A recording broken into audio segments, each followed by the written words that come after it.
बिहार में पुल पुलिये जो है वह लगातार गिर रहे हैं। आपको बता दें कि बीते 2 हफ्तों में 1 दर्जन से भी अधिक पुल पुलिये जो हैं वह भड़भड़ा कर गिर चुके हैं। सरकार इसको लेकर चिंतित नहीं है। सरकार के जो मंत्री हैं, नेतागण हैं, वह लगातार बहानेबाजी कर रहे हैं, विपक्ष पर सवाल उठा रहे हैं, कह रहे हैं कि विपक्ष के कारण जो है यह पुल पुलिये ढह रहे हैं, चाहे वो मंत्री अशोक चौधरी हो या फिर केंद्रीय मंत्री जीतन राम मांझी हो। देखिए, बिहार में जिस तरह से पुल पुलिये ढह रहे हैं, भड़बड़ा कर गिर रहे हैं, इसको लेकर बात करने के लिए मेरे साथ पूर्व आईपीएस ऑफिसर अमिताभ दास सर मौजूद हैं। सर, लगातार पुल पुलिये ढह रहे हैं, लेकिन जब सवाल पूछा जाता है मंत्रियों से तो बहानेबाजी चलती है।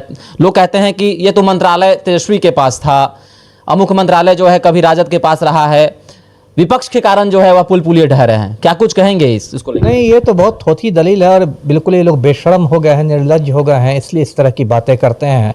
अब जैसे कि जीतन राम मांझी ने कहा कि ये साजिश के तहत हो रहा है। पहली बात की कोई साजिश नहीं है, सिर्फ भ्रष्टाचार की वजह से हो रहा है, कोई आतंकी घटनाएं नहीं हो रही हैं। और अगर हो भी रहा है साजिश के तहत, तो केंद्र में भी आपकी सरकार है, राज्य में भी आपकी सरकार है। केंद्र में मांझी जी मिनिस्टर है, राज्य में उनके सपूत मिनिस्टर हैं, तो साजिशकर्ताओं को पकड़े ना, कौन रोक रहा है उनको पकड़ने से।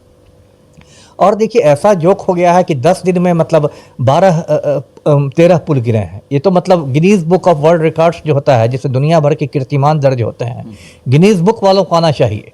और बिहार में इस तरह के मतलब से पुल गिर रहे हैं। देखिए, अभी पिछले साल की बात है, गंगा नदी में पुल बन रहा है, सुल्तानगंज अगवानी घाट पुल खगड़िया तक। उसमें अचानक कई पिलर जो थे वो मतलब गंगा मैया के अंदर चले गए। उसमें एक बहुत बड़ा कंस्ट्रक्शन कंपनी का काम चल रहा है, एसपी सिंगला उसको बना रहा है। तो देखिए, जब भी इस तरह के पुल गिरते हैं तो इसमें एक सरकार में कुछ चीज़ें होनी ही होनी चाहिए। पहली बात की, जो भी कंस्ट्रक्शन कंपनी वो काम कर रही थी उसको आप काली सूची में डालिए, ब्लैक लिस्ट कीजिए, मतलब भविष्य में आपसे कोई काम नहीं कराया जाएगा, पहली बात। दूसरी बात, जितने पैसे का नुकसान हुआ है, मान लीजिए कोई पुल भड़बड़ा के गिरता है तो करोड़ों का पुल रहता है, वो सारा पैसा उस कंस्ट्रक्शन कंपनी से वसूला जाए, क्योंकि वो जनता का पैसा था, टैक्स पेयर का पैसा था। तीसरी बात कि पुल गिरना कोई मजाक नहीं है। मान लीजिए कोई निर्माणाधीन पुल गिरा तब भी नुकसान होता है, मजदूर मर जाते हैं, और मान लीजिए कोई चालू पुल गिर जाए तब तो बहुत नुकसान हो जाएगा, उस पर से गाड़ियाँ गिर जाएंगी। तो कायदे से इसमें एफआईआर होना चाहिए संबंधित ठेकेदारों पर और मतलब इंजीनियरों पर, जो भी उसके से जुड़े लोग हैं। लेकिन बिहार में तो अंधेर नगरी चौपट राजा के हालात हैं। अभी तो एक जोक चल रहा है सोशल मीडिया पर कि बिहार को विशेष राज्य का दर्जा नहीं, विशेष किस्म का सीमेंट चाहिए, है ना। ये जो पलटू राम हल्ला करते हैं कि हमको विशेष राज्य का दर्जा दीजिए, विशेष राज्य का दर्जा दीजिए, पहले तो आप विशेष किस्म का सीमेंट लगाइए पुल में, जो पुल आपके ताश के पत्तों की तरह गिर रहे हैं। और देखिए, इसकी वजह है कि भ्रष्टाचार जो बिहार में है वो चरम पर पहुंच गया है, और टेंडर माफिया जो है वो पूरा सत्ता पर हावी है। अब टेंडर माफिया क्या होता है, मैं आपको दर्शकों को बताता हूँ सरल शब्दों में, कि मान लीजिए 400 करोड़ में ठीक ठाक पुल बन जाएगा, तो 1000 करोड़ रुपए आवंटित होते हैं पुल निर्माण के लिए, और वो पुल जो बनता है सिर्फ 200 करोड़ में बनता है। तो 200 करोड़ में पुल बनेगा और 1000 करोड़ रुपए खर्च होंगे, तो ये 800 करोड़ कहाँ गए? ये जो 800 करोड़ होते हैं, इसी का बंदर बांट होता है ना। कहते हैं ना, कद्दू कटेगा तो सब में बटेगा, तो इसका बंदर बांट होता है, और इसमें मंत्री से लेकर संतरी तक का हिस्सा रहता है, और सब लोग इसमें खाते पकाते हैं। ये बिल्कुल एक मतलब एक उद्योग बन चुका है। टेंडर माफिया ने बिल्कुल इसको उद्योग का रूप दे दिया है। और जब गिरने लगे, अब बताइए, अंग्रेजों के ज़माने का पुल है कोइलवर पुल, जो देख रहे हैं आप, सोन नदी पर बना है कोइलवर पुल, जो पटना जिला को भोजपुर जिला से जोड़ता है। ये 19वीं सदी का पुल है। 19वीं सदी का पुल जो है वो आज तक चला है थोड़ी बहुत मरम्मत के साथ। और आपका कोई पुल 5 महीने बना, कोई 4 महीने बना, कोई अभी बन ही रहा है ना। तो ये क्या है? तो भ्रष्टाचार चरम पर है, और ये फेंका फेंकी से नहीं होगा कि ये उससे। अब कल कहेंगे ये लोग भाजपा वाले कि तो पंडित नेहरू की गलत नीतियों का नतीजा है, तो इसका कोई जवाब है? मान लीजिए तेजस्वी के ही समय में हुआ, तो आप चिन्हित कीजिए आरोपियों को, सरकार तो आपकी है ना, चिन्हित कीजिए, जेल भेज दीजिए, है ना। कौन रोक रहा है आपको जेल भेजने से? खाली बात बनाने से नहीं होगा। तो और अब जब ये मामला थोड़ा तूल पकड़ने लगा है, तब मैं कल देख रहा हूँ कि जल संसाधन विभाग के कुछ इंजीनियरों को निलंबित कर दिया गया। तो ये भी एक जोक है। सर, सवाल ये है, लेकिन सर निलंबित तो किया गया इंजीनियरों को, 30 साल पुराने जो है पुल पुलिये उनकी जांच करने का आदेश दिया गया और 15 दिनों के अंदर क्या लग रहा है सर, पूरे बिहार में जो पुल है उनकी जांच हो जाएगी क्या? खानापूर्ति करके जो है रिपोर्ट परोस दिया जाएगा? ये सब कुछ नहीं है। देखिए, पहली बात तो जांच नहीं होगी, और अगर जांच होगी भी तो खानापूरी होगी। होता क्या है, जब सरकार में कोई मामला तूल पकड़ने लगता है ना, तो सरकार कुछ कुछ खाना पूरी करने लगती है जनता का गुस्सा शांत करने के लिए। जैसे कुछ लोगों को निलंबित कर दिया गया, उसी तरह कहा गया जांच रिपोर्ट। अरे क्या एक्शन होगा जांच रिपोर्ट में? आप क्या एक्शन ले लेंगे? किसी पर एक्शन तो नहीं ना होता है। आपने बताइए एसपी सिंगला कंस्ट्रक्शन कंपनी पर ही कौन एक्शन हुआ? अब तो ये बात भी आ रही है कि जो बड़ी बड़ी कंस्ट्रक्शन कंपनियों ने चुनावी बॉन्ड दिया था, इलेक्टोरल बॉन्ड खरीद के दिया था राजनीतिक दलों को, उनको टेंडर मिल रहा है। मतलब भ्रष्टाचार की ये स्थिति है कि अब जो घूस ले रही है सत्ताधारी पार्टियां, वो चुनावी बॉन्ड के माध्यम से ले रही हैं, जिस पर भी सुप्रीम कोर्ट ने रोक लगा दी।